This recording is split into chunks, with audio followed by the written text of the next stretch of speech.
Salut les petits aventuriers! Aujourd'hui, on voyage dans le temps. Je vais vous parler d'un explorateur qui a découvert l'Amérique. J'ai nommé Christophe Colomb. Et on va parler de toutes les choses étonnantes à son sujet. Mais commençons par le commencement. Touk touk! À quoi ressemblait Christophe Colomb? Ça c'est une bonne question.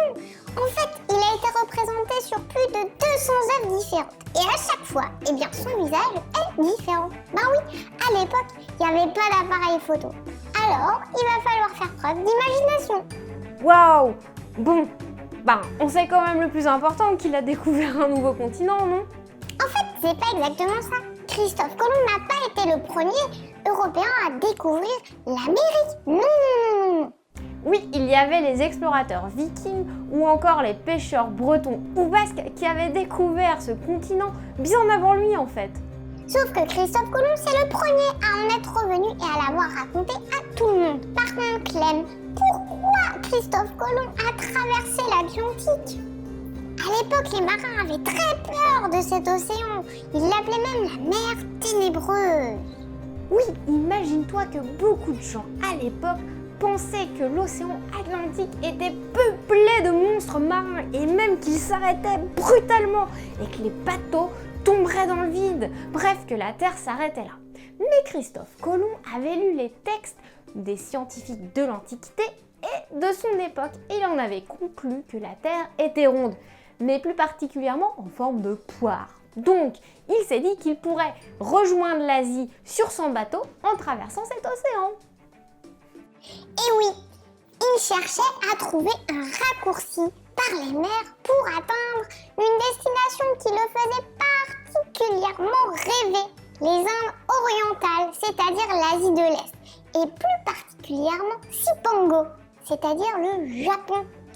Il avait lu le livre des merveilles de Marco Polo, un autre explorateur, qui racontait y avoir vu énormément de richesses, d'or et de beauté. Tu vois, il pensait que le Japon ressemblait à ça et qu'il était placé là par rapport à l'Europe.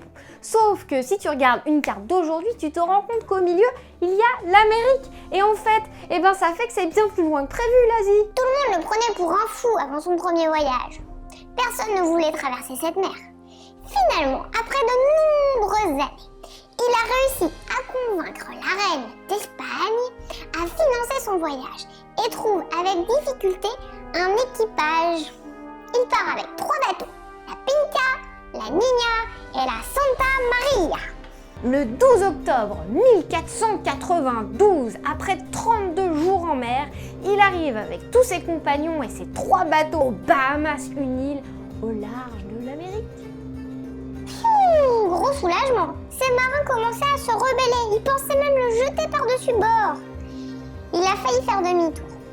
Ensuite, il a fait 3 autres voyages pour découvrir d'autres régions d'Amérique. Son arrivée sur le continent américain a créé un énorme bouleversement dans l'histoire. Parce qu'après lui, il y a eu des commerçants, des voyageurs, des explorateurs et des colons qui ont décidé de venir découvrir ce pays et parfois de s'y installer. Et souvent au détriment des peuples qui vivaient là depuis des centaines d'années, voire des millénaires. D'ailleurs, comme il pensait être arrivé en Inde, il a appelé les Indiens les gens qui habitaient là. Mais il se trompait complètement. Finalement, Christophe Colomb n'a jamais atteint le Japon ni l'Asie et il n'a pas découvert les richesses dont il avait entendu parler par Marco Polo et toutes les richesses dont il rêvait. Et en plus de ça, il est mort en ignorant qu'il avait découvert un nouveau continent, t'imagines? Oui, il n'a pas trouvé d'or, il n'est pas devenu aussi riche qu'il le voulait, mais par contre, il a fait des découvertes de produits complètement inconnus à l'époque, comme de l'ananas, du tabac, de la tomate, du maïs, des fraises ou encore de l'avocat. Mais qu'est-ce qu'il pouvait bien manger à l'époque? Et c'est lui qui aura apporté les premiers chevaux sur le continent américain. Avant lui, il n'y en avait pas en Amérique.